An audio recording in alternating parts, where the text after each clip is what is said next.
तो चलिए दोस्तों, स्टडी क्लासेस में आपका स्वागत है। इकाई 3 राज्य, अर्थ एवं राज्य के तत्व। 3.0 उद्देश्य है ऑब्जेक्टिव। राज्य राजनीति सिद्धांत का केंद्र बिंदु है और राजनीति राज्य के चारों ओर ही घूमती है। राजनीतिक विज्ञान राज्य का विज्ञान है।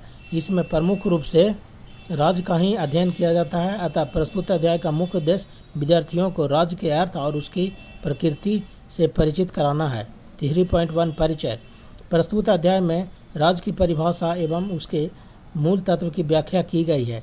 इसके साथ ही राज्य और समाज, राज्य और संघ, राज्य और राष्ट्र एवं राज्य और सरकार के अंतर को स्पष्ट करने का प्रयास किया गया है।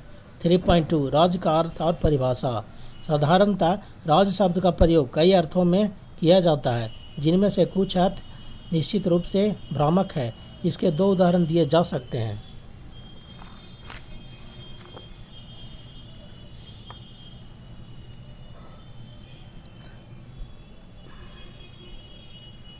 अर्थ एवं राज्य के तत्व।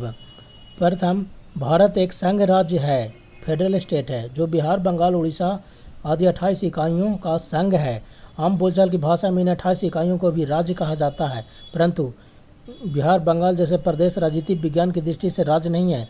राज्य में 4 तत्व होते हैं: भूभाग, टेरिटरी, जनसंख्या, पॉपुलेशन, सरकार, गवर्नमेंट और संप्रभुता, सुपरिग्निटी।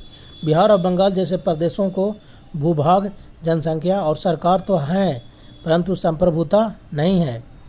इनका न अलग संविधान है, न अपनी अलग से नागरिकता है, न अपनी सेना है, न वैदेशिक नीति। संक्षेप में, इनमें संप्रभुता नहीं है। ये भारत जैसे संप्रभुता संपन्न भारत राज्य की इकाइयां हैं, अतः इन्हें राज्य नहीं कहा जा सकता है।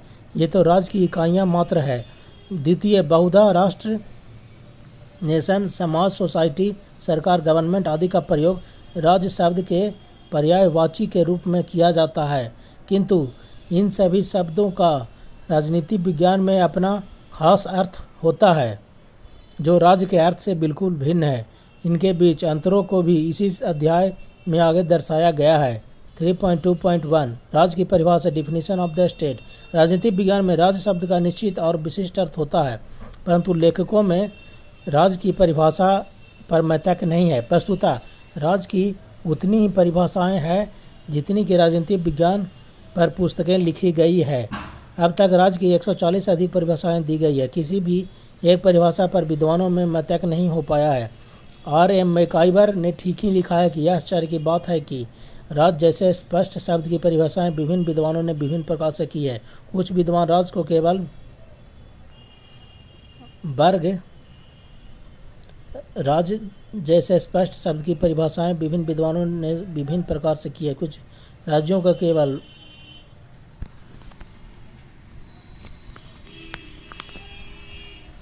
वर्ग संगठन मानते हैं, तो कुछ संपूर्ण समाज का संगठन, कुछ उसे शक्ति का प्रतीक मानते हैं, तो कुछ लोक कल्याणकारी संस्था, कुछ उसे केवल वैध संगठन मानते हैं, तो कुछ राष्ट्र का पर्यायवाची, कुछ उसे सुरक्षा का एकमात्र जीवन बीमा निकाय कहते हैं, तो कुछ समस्त जीवन का सार, कुछ उसे आवश्यक बुराई कहते हैं, तो कुछ निरर्थक और अनावश्यक संस्था, कुछ उसे ईश्वरीय वरदान मानते हैं, तो कुछ तुच्छता का प्रतीक।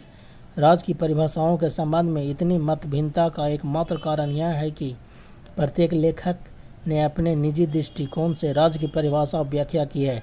मैकाइवर का अपना मत यह है कि राज्य का अध्ययन न हीगल की तरह आराधना की दृष्टि से और न स्पेंसर की तरह अनादर की दृष्टि से, वैज्ञानिक यथार्थता की दृष्टि से किया जाना चाहिए।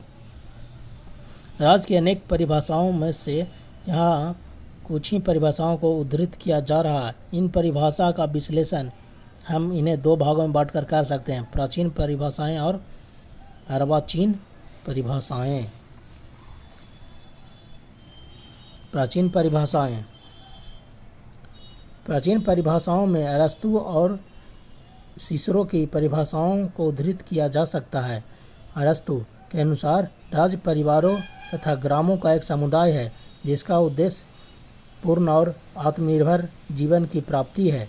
सिसरो के अनुसार, सिसरो के शब्दों में, राज्य उस समुदाय को कहते हैं जिसमें यह भावना विद्यमान हो कि सब मनुष्यों को उस समुदाय के लाभों का परस्पर साथ मिलकर उपयोग करना है। अरस्तु और सिसरो ने मुख्य रूप से दो लक्षणों के आधार पर राज्य को परिभाषित किया है। पहला, राज्य व्यक्तियों का एक समुदाय है। दूसरा, राज्य व्यक्तियों के सुख और लाभ के लिए निर्मित एक श्रेष्ठ समुदाय है।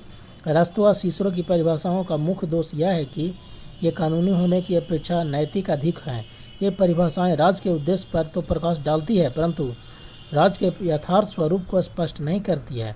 अतः ये परिभाषाएं आदर्शवादी तो हैं, पर यथार्थवादी नहीं। अर्वाचीन परिभाषा। आधुनिक काल में ब्लेसली, विल्सन, मैकाइवर एवं लास्की आदि विद्वानों ने राज्य को निम्नलिखित रूप से परिभाषित किया है। ब्लेसली ने कहा है, किसी निश्चित भूप्रदेश में राजनीतिक दृष्टि से संगठित व्यक्तियों को राज्य कहा जाता है। विल्सन के कथनानुसार राज्य एक निश्चित प्रदेश के अंतर्गत कानून द्वारा संगठित लोगों का समाज है। मैकाइवर के शब्दों में शक्तिशाली सरकार द्वारा घोषित नियमों के अनुसार कार्य करते हुए उस संघ को राज्य कहते हैं, जो एक निश्चित प्रदेश में रहने वाले समुदाय के अंदर सामाजिक व्यवस्था की संपूर्ण बाह्य अवस्थाओं को स्थिर रखता है।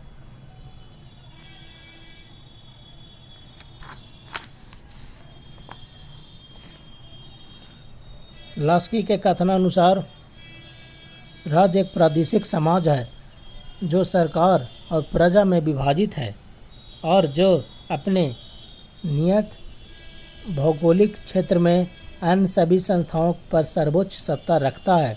उपयुक्त परिभाषाओं में राज्य के 3 तत्वों जनसंख्या, भूभाग और सरकार का तो उल्लेख किया गया है, परंतु संप्रभुता की उपेक्षा की गई है, जो वस्तुतः राज्य का प्राण है।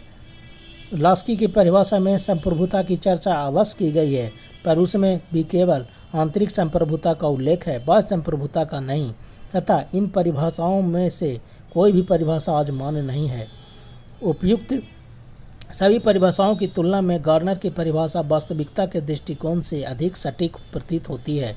उसके शब्दों में राज्य प्रायः अनेक लोगों का एक ऐसा समुदाय है जो किसी प्रदेश के निश्चित भूभाग में रहता हो, जो बाहरी नियंत्रण से पूर्ण स्वतंत्र या लगभग स्वतंत्र हो, जिसकी एक संगठित सरकार हो तथा जिसके आदेशों का पालन नागरिकों का विशाल समुदाय स्वभावतः करता हो। गार्नर की इस परिभाषा में व्यक्तियों का समूह, कम्युनिटी ऑफ पर्सन्स, जनसंख्या का द्योतक है। निश्चित अधिकृत भूभाग, occupying A definite portion of territory, भूप्रदेश का प्रतीक है।